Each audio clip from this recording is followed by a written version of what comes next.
Je croyais qu'on pouvait l'éviter. Je croyais qu'on pouvait laisser ça passer et tout irait bien. Mais je me suis trompé et c'est ce que je vais faire dans cette vidéo, te partager mon opinion sur ce que j'estime être la dure réalité aujourd'hui des rencontres, des relations amoureuses entre un homme et une femme.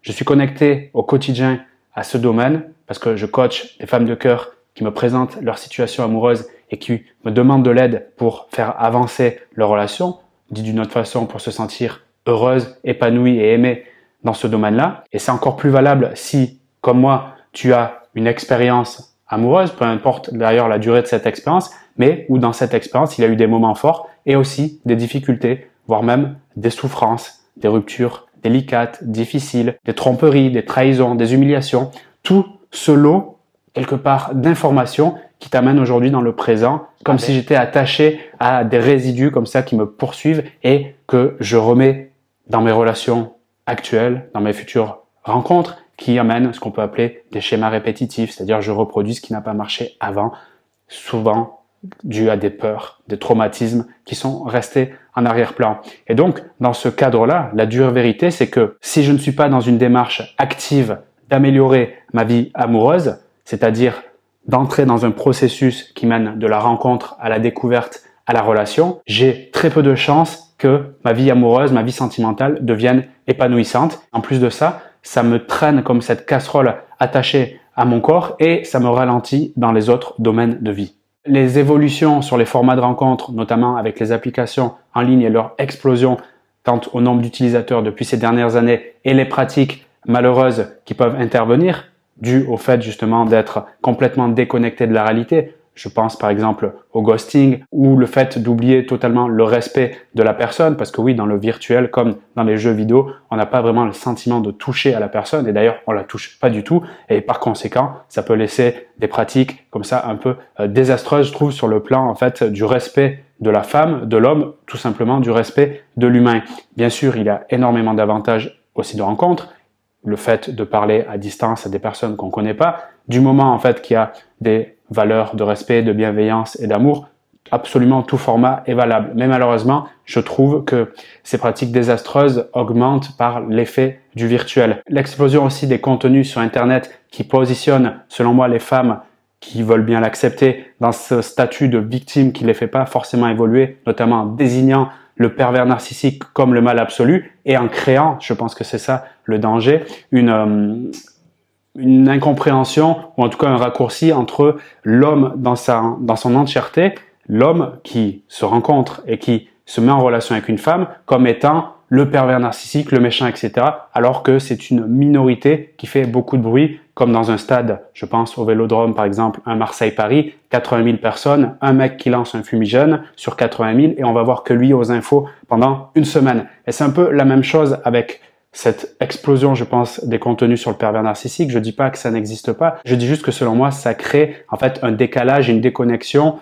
et une méfiance encore plus importante entre les hommes et les femmes, alors que les deux ont qu'une envie, c'est se relier et se mettre ensemble. Si je veux m'épanouir dans ce domaine et si je veux cesser la souffrance, comme le disait Bouddha, je dois passer par le fait de sortir de l'illusion ou de l'ignorance, c'est-à-dire, dans un langage trivial, me bouger le cul. Oui, si je veux avoir un corps qui me plaît, je dois me bouger le cul. Si je veux avoir une santé irréprochable, je dois me bouger le cul. Et si je veux avoir une belle relation d'amour, je dois me bouger le cul. Attendre et prier un peu en mode Hollywood ou Walt Disney pour voir si le prince charmant peut arriver et me servir, en fait, me faire du bien à mon cœur, c'est juste terminer ce truc-là. Plus que jamais à notre époque, pour être heureuse et heureux en amour, et bien évidemment, je pense qu'il faut en faire d'abord, et c'est la première chose que je veux dire, une priorité absolue. Ça veut dire consacrer un maximum d'énergie dans ce sens-là.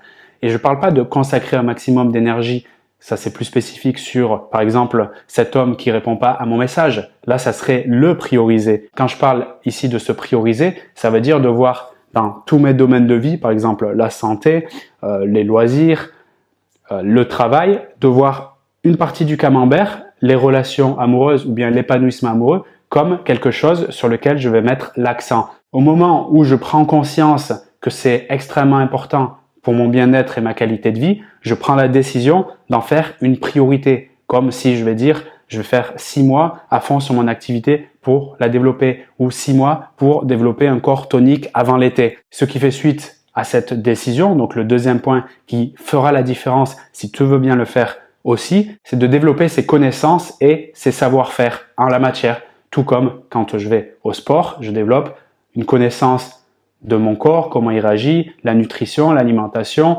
les exercices, comment les faire mieux, maîtriser la technique, répétition. Et de cette façon, je vais progresser. Pareil pour si tu développes une activité, tu vas découvrir qu'il y a des stratégies, par exemple pour créer du contenu comme je le fais, pour faire venir des gens qui sont intéressés, pourquoi pas, par ton discours et après leur proposer des choses qui peuvent les aider à transformer leur vie dans le domaine en question. Et ça, c'est quelque chose que tu développes en connaissance et en savoir-faire, en compétence. Et bien dans le domaine amoureux, c'est exactement pareil. Dès que tu décides de mettre à fond sur ce domaine, pas à fond en mode je suis en galère et je vais chercher l'amour. C'est pas ça l'idée. C'est je veux être heureuse en amour, je veux être heureux en amour pour les hommes qui nous regardent et je me dis quelles sont les ressources qui me manquent, dont j'ai besoin pour progresser dans ce domaine. Et c'est là que tu découvres qu'il y a effectivement un lot de compétences à travailler, comme la communication, tout bêtement, qui est une base absolue d'une relation saine et fonctionnelle.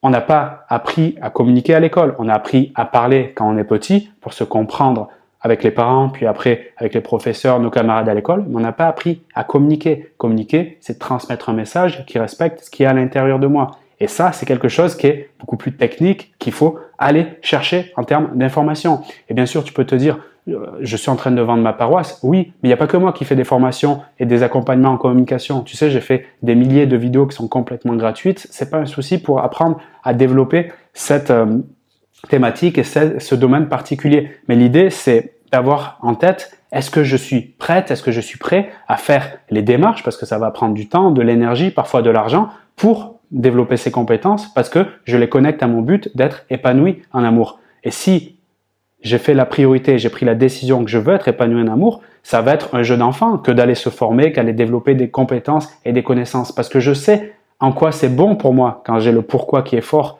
être épanoui en amour. Et ça, c'est quelque chose que je t'invite ici, je te le partage en mode inspiration. Peut-être en avais-tu conscience, peut-être en avais-tu pas suffisamment conscience, et dans ce cas-là, ça peut créer ce déclic pour se dire, ok, il y a peut-être des compétences à développer aussi sur la gestion des émotions et plus largement sur la connaissance de soi, qui est pour moi la plus grande compétence à développer. Plus je suis au clair, ou en tout cas je vais dans ce sens-là, sur qui je suis, quels sont les fonctionnements qui me servent, quels sont les fonctionnements qui me desservent, quelles sont mes valeurs, ce que je valorise énormément dans ce monde, qui est important pour moi, et quelles sont les croyances qui vont m'aider et me freiner sur mon parcours. Quand je développe tout ça, c'est beaucoup plus simple pour moi d'aller en relation et de savoir si ça colle avec mon futur partenaire. Et en cela, j'évite les erreurs du passé et toutes les casseroles que je me traîne sur justement une mauvaise gestion des peurs, notamment des peurs de trahison si j'étais trompé, d'humiliation s'il m'a fait remarquer que ça a été insupportable pour moi, etc.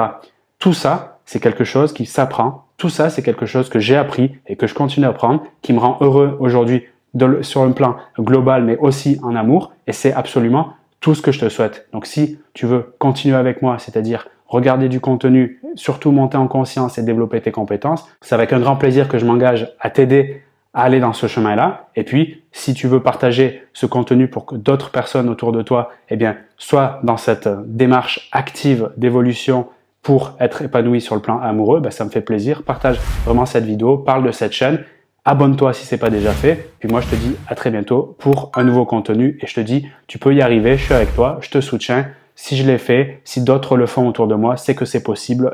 C'est pas réservé à une élite de l'amour ou quoi que ce soit. Non, non, c'est fait pour tout le monde. Et je pense que pour terminer cette vidéo, je te dirai ce message.